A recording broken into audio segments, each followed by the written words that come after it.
If you're ready, we can start.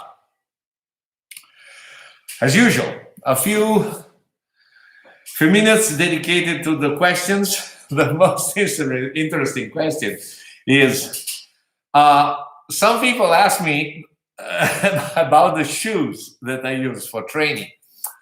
So the history of my shoes is quite long. When I started the first days in the Hung Chung gymnasium, I used the traditional Chinese shoes, the Bruce Lee style that I bought at Yuhua at Nathan Road and Mongkok and Jordan Road. It was at the time, it was the only Chinese store in Hong Kong. And they had this wonderful Bruce Lee style shoes with the rubber sole and the cotton upper, and they cost nothing.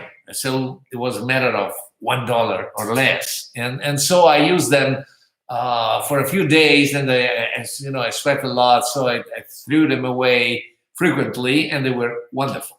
Then one of the brothers gave me one of the boots, the traditional boots that are made with the sole is made with the rubber of the tire that then is sewed to the upper, and the upper is some velour with a little arrow on the tip of the foot, and I still had it, and I recently gave them to my good friend Giuseppe, who as a prize souvenir after finishing the Tit Sin Kuen. Then for a while I used the Tiger Onitsuka Tai Chi, the very flat shoes. But the more I got into training at home and into using them, I felt that they were too flat. I wanted a little support under the back of my foot. So what I tried a little. I went to the Nike stores, and at Nike store I tried a lot of shoes, and I found that there is one shoe that is, in my opinion, is wonderful for training in Kung Fu, is the Nike Metcon 5. This is the second pair I just bought because the one that I'm using now is going to die. The Nike Metcon 5 has, well, it's not, they're not paying me, I tell you. So, but it's wonderful. I strongly suggest it because it's flexible, really flexible. The sole is wonderful. It's soft, and at the same time, it's tough and resistant, and you can pivot, and it has a good support under the heel, and that's very good. Now, if you are using a shoe that doesn't satisfy you, go and try the Metcon 5. You'll love it. That's it. So other things. So the Tit Sin Kuen today will not add more moves, but we'll just introduce the next part with some consideration about a new way, a different way of translating from a front position to the side position. There's a second way that helps us understand the translation. So I just want to say that this Tit Sin Kuen is important because, and the more we'll go on, and the more you practice it, and the more you'll understand it, you'll see that it's very good for understanding the conceptual character of the old martial arts. So what you'll understand is that Tit Sin Kuen is the digest of the old Hung Kuen. It contains everything, and these translations that we'll see today will help you understand it. So this is it, and another thing is that you'll see that the more you practice this, the more you'll understand that there is a common denominator in all the forms, that at the very end, all the forms are not the end, but means to reach the end that is you will never reach, because you never reach an end in martial arts, but to approach, get closer to the end. That is, and the forms are means, and you'll understand that after all, the more you practice them, all the forms are the same, because all the concepts are all the movement, all the techniques, they just refer to a few basic principles that are also in common with every martial arts. And the old set of the Hung Kuen style is just a means, a way that you use to use the understanding of the thing. And you'll see that the tiger and that the leopard and then the butterfly and everything you do, after all, is just repeating the same concept, but it is very good because you have different ways to reach the same goal, the same target, and that's it. And Benjamin, the text helps you understand the conceptual nature. So one thing, so Tit Sin Kuen helps you to understand the conceptual nature of the Hung style and all the martial arts, in my opinion, but the traditional martial arts. But I understand that for making more clear this concept, we need something specific. So what I want to do now today, before going to Tit Sin Kuen, is considering the salute, the traditional salute, not the standing salute of Tit Sin Kuen, the salute that you do, and we'll understand how conceptually. So the idea is that the salute as a whole meaning is a concept that needs to be brought to the real life in different situations and adapted to what's going on. So if you want to reconsider all your art according to what you understand practicing Tit Sin Kuen, what you can do is ask yourself, what did the old guy that created the salute want to mean with this form? What he wanted to tell us? What he wanted to suggest? How did he think that we would have used this? I tell you what I worked out, which is my opinion, and that is just a way that I put together things that I thought in all these years, but all the things are really kosher with what Master Chan Hon Chung taught me. So there's nothing is mine. It's everything that I tell you is just considerations of that just try to explain the real thing. So let's go to the salute. Okay. So we'll try to work on the salute. Always go take it as an habit. Do the Tit Sin starting exercise before getting into your form, okay, into your training. So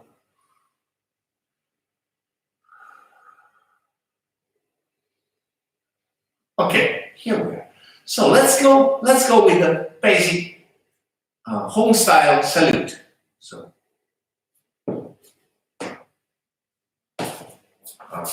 I go out. Wait. It's important to see the feet. I got some head that we don't need. So is. So what is this? This is something that really seldom I see applied correctly. So I see a lot of things that are not coherent with what Master Chan Hon Chung taught me. So the first mistake that I see is considering this a block. Well, think about it. There's a punch, whatever, that's coming at you. So this is martial arts. I mean, it's fighting, the salute too. So what you do, you block it. And even worse, you block it and you look at it like this. What happens? What happens is you get a punch in the second punch that follows in your face, maybe a kick in the groin, and maybe a swab on your leg. So you have your face is broken, your groin is flattened, is destroyed, and you crash on the floor. So the idea is that when you salute, better is always to look where you're going. Okay, this is even better, and that's form. So you go there and there. But if you do the form, please remember there should be also meanings. Always a meaning in the form. So again, this is a salute in a better way. I mean, you don't go there, you don't stick there, you don't put all your weight on this foot, because if you put all the weight on this foot, the first thing that the opponent will do is swap it. So you go there and there, which is much better, okay? But if you go this way, you push something there, there's two problems. The first problem is that you waste your energy, because your energy goes there just to intercept a thrust that is coming, and is finished. I mean, it goes there, and you have one of your weapons is void. The second weapon is quite in a difficult, problematic position, because it's difficult to keep from here. So you just are left with a few weapons. So let's try to think that this is not a block. This is just what? P. Expand, crowd. So it's pow. With this, you load your energy. You go into the opponent's space, and you use it as an accelerator, as a way to load your strike. Okay, so you can start considering your salute like this, or even better, in a standing situation like this. This is a salute. This is what is the real meaning of the salute. It's true that we need to have a conceptual form, so we'll keep on doing our salute in a correct way. But one thing is considering that what you're doing is a block, and then you put your weight here, and then you go there and do something. Another thing is considering what you're doing, okay? And also remember that you do not go there like this, but you move your center of gravity forward in front of your feet, so you have the momentum of the P, of the crowding bridge that goes in. And that's it. So, with this thing, we understood. You probably understand. This was just an easy example to understand the conceptual meaning of the martial arts. There's, in that way of considering the salute like pam, pam, this, there's nothing against what Master Chan Hon Chung taught. If you see the few videos of him moving, you always see that he never, another thing, that he never did. One thing he never did, it was boom. There's no hitting the ground with the heel of your foot. I see a lot of people that do say bang, bang, bang. That is used just to hurt yourself. So hitting the ground with the foot means that you waste the energy, you waste the momentum, and there's never a bam and do stuff. You always you put the feet together maybe and then go like in the drunk monk. But that's it. So the salute is boom boom. Okay. And do it on the other side also. Boom. It's a good exercise, okay? Okay, this is just for your consideration. You can consider it as you like. If you like the idea, think about it and try to do your salute as without making mess. I mean, I don't ask you to salute like this, but I ask you to find what you're doing, that you're occupying space and you're always light when you are moving. You're not bang fixing your position there because you are stuck here, okay? Just go there and salute. Okay, finish. So, I need to, I'm losing my pants. Okay, let's do the last part that we saw yesterday of the Tit Sin. Then we'll introduce the movements for the next 90 degrees section that introduces a new and different way of translation and a very, very important transition between two bridges. So there's P and fun. Okay, so P and fun. So that will be wonderful. It's a wonderful movement. So we can do it all. So we have time. Yes, sure.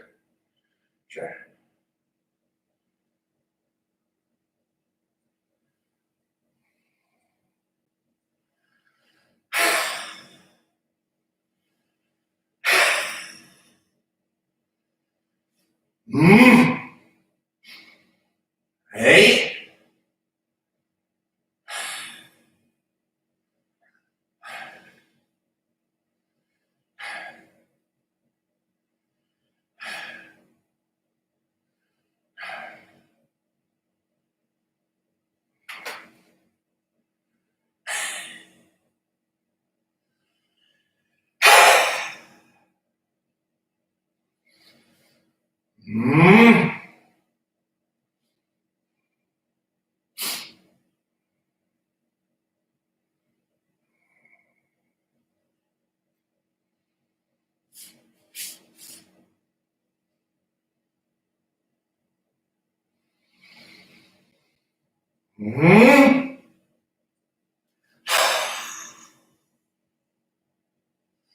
Oh.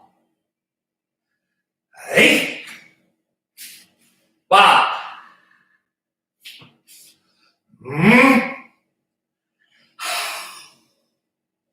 Oh.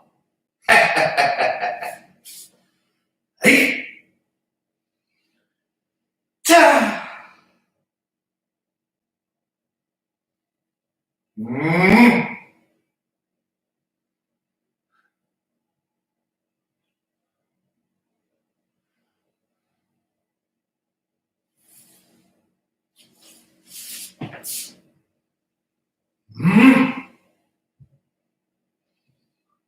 Hey.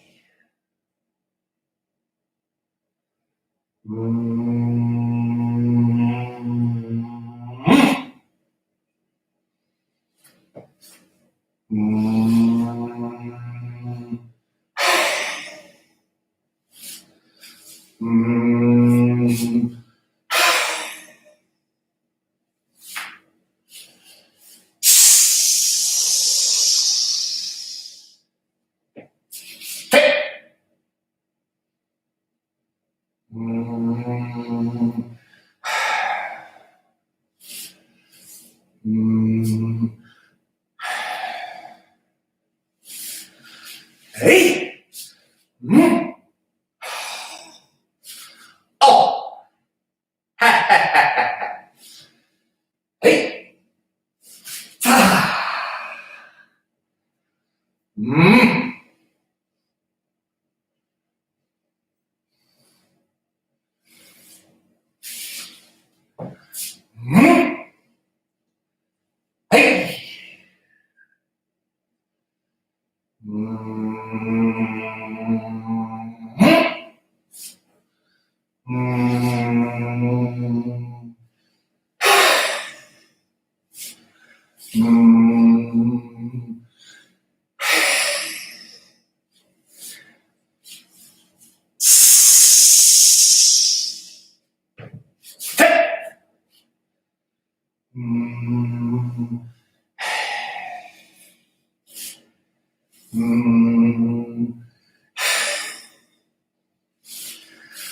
Hey.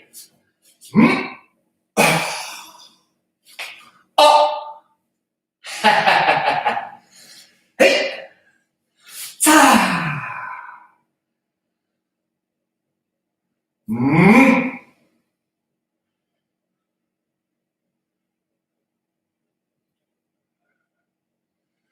Okay.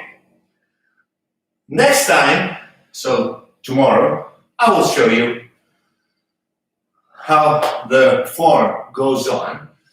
That is, again, right and left, 90 degrees.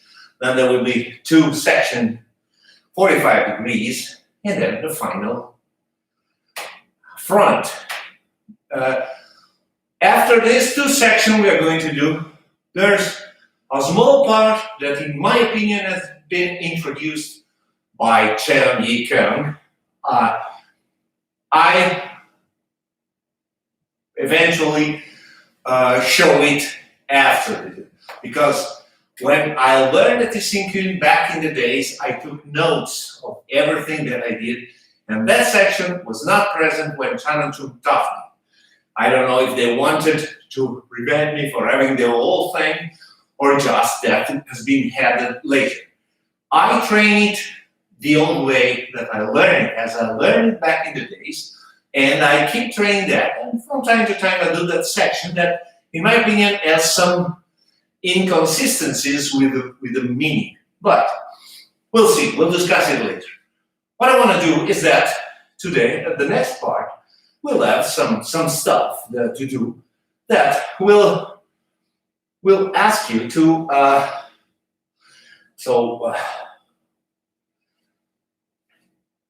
change the direction from front to 90 degrees side with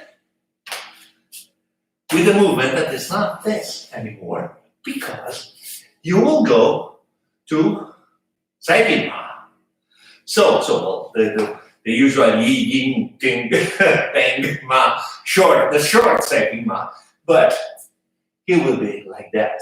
So the important thing will be, and also this section will introduce the forward and rear translations that are very important to understand the movement of the pelvis, the use of the center of gravity, and the idea of how to distribute the weight on the feet. Because if you make it wrong, so if you do stuff like bang, you are stuck there. So that's why the Tit Sin Kuen, that is the son of all the style, tells you that you're not doing the si-hing like this because you're stuck. It puts you in a very efficient and short si-hing position. So we'll have this. Okay, so bam, bam, bam, bam. And after this, we'll have this. So translation from si-hing to side si-hing, and translation from side stepping ma to ting ma. Back to stepping ma. And this is what will help you understand how to transfer the conceptual idea of stepping ma to a efficient, realistic stance that you will use in the real fight. So you use stepping ma and you want to attack and you want to go like expand yourself, so the P or expand yourself as we see tomorrow with a fun. And this works always the same way. Center of gravity, the hip that pushes, bang, and then you go. And this brings you. So remember, I've heard things and say that the movement, the heart starts from the feet. Nothing is more wrong. The more the less weight, the less load you have on your feet, the more efficient is your action. Okay, so please forget the feet. Remember that you always must do your translations starting from the center of gravity that comes from the hip, that is moved. And the feet will follow below you. So like when you start walking, this is the example. I must thank my good friend and Wing Chun teacher, Dorilo Rota, a wonderful guy, a guy that has a sensitivity, is so wonderful. He found the real essence of the martial arts. It's incredible.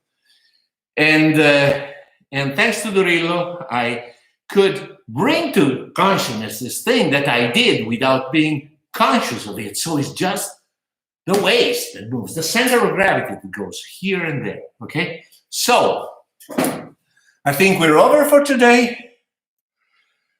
I see that there are people sent hello to everybody, to Dai Fook, the last one. I hope you enjoyed this video, and I hope you are training. And please, I am back. Oh, another news. I put on one more blog in my blog, that is onemoreblog.it. So it's www, or also it works without www. So here I put the what we said the other day about the bridges. So I just try to put it in text and put it there for further reference. So maybe you can use it with also the pinyin and so the pronunciation, the Southern. I put the Southern traditional Cantonese pronunciation. That's how I 公有比在反定全大老湾在定金冠. So that I put the pronunciation in Cantonese, and you can use them. You can work on them. And again, 2 recommendations. First, if you're not up to the level of learning the Tit Sin Kuen, don't try to learn it from these videos. Please use these videos just as reference for making your style better. Train your standard forms. There's a lot of stuff to learn and to understand. And then when you have mastered all the forms, when you feel safe, when you feel that's the way to understand it.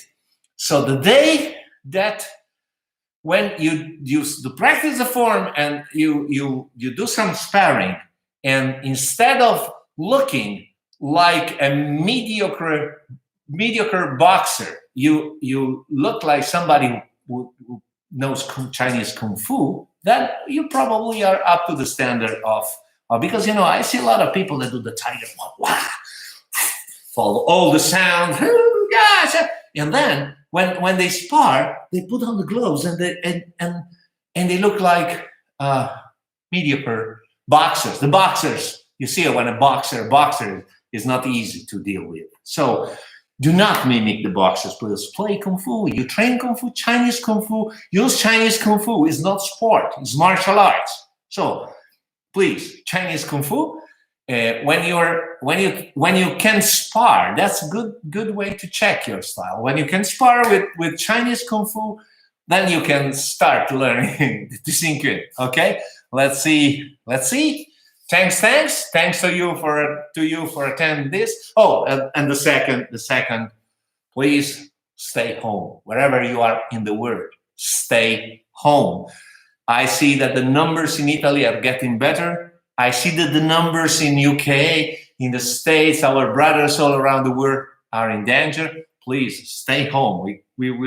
It's really bad, this thing, but we need to get out as soon as possible and start sparring again because we need it. Okay? Love you.